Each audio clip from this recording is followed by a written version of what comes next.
শামশেরগঞ্জের একেবারে একের পর এক গ্রামে গেলেন সুকান্ত মজুমদার। যারা ঘর হারা, যাদের ঘর পুড়িয়ে দেওয়া হয়েছে, যাদের মানুষগুলোকে বাড়ি থেকে টেনে বের করে খুন করা হয়েছে, সেই সমস্ত পরিবারের সদস্যদের সঙ্গে কথা বললেন, শুনলেন তাদের হাড় হিম করা ঘটনা এবং সেই সঙ্গে প্রত্যেককে বার্তা দিলেন সাহস যেন তারা না হারান, নিজেদের মনের জোর যেন ধরে রাখতে পারেন।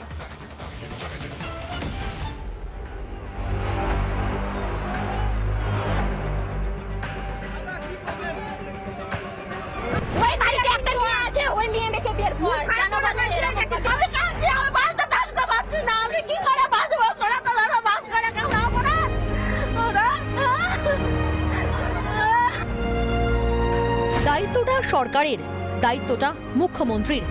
অত্যাচারিত মানুষগুলোর পাশে দাঁড়িয়ে মনোবল বাড়ানোর কথা রাজ্যের প্রশাসনিক প্রধানের, কিন্তু সেটা তো করছেন না মাননীয়া। মমতার জায়গায় মুর্শিদাবাদের অত্যাচারিত হিন্দুদের এভাবেই সাহস দিলেন বিজেপির রাজ্য সভাপতি।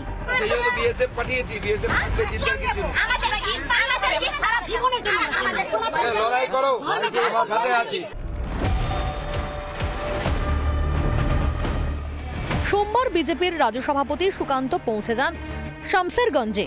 প্রথমে রতনপুরে ভেঙে যাওয়া মন্দির ঘুরে দেখেন। সেখানে স্থায়ী বিএসএফ ক্যাম্প থেকে শুরু করে এনআইএ তদন্তের দাবি জানান স্থানীয়রা।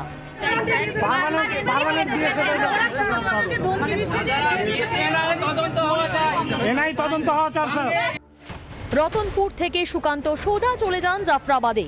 এখানেও মনোবল বাড়ানোর কাজ করেন সুকান্ত।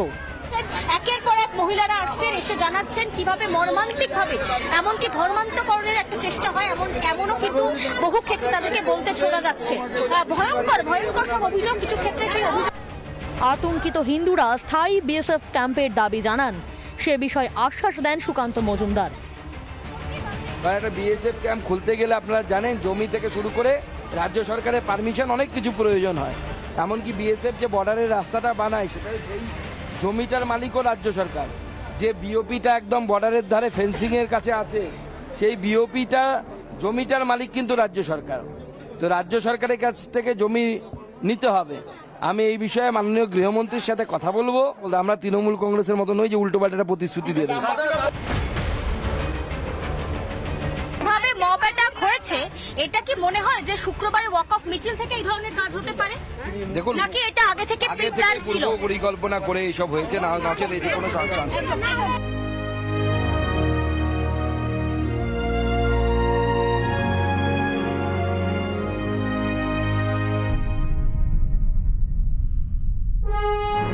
জাফরাবাদে নিহত হরগোবিন্দ ও চন্দন দাসের বাড়ি যান সুকান্ত।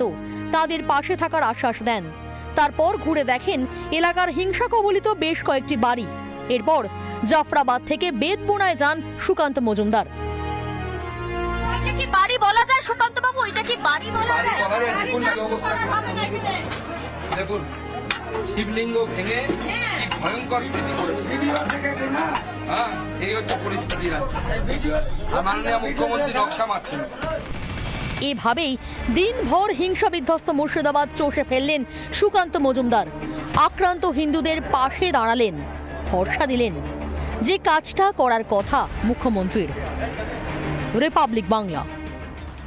নানা ধরনের কন্টেন্ট দেখার জন্য লাইক করুন, শেয়ার করুন আমাদের ফেসবুক পেজ, সাবস্ক্রাইব করুন আমাদের ইউটিউব চ্যানেল। পাশাপাশি অন্যান্য ব্রেকিং নিউজের জন্য অবশ্যই চোখ রাখুন রিপাবলিক বাংলায়।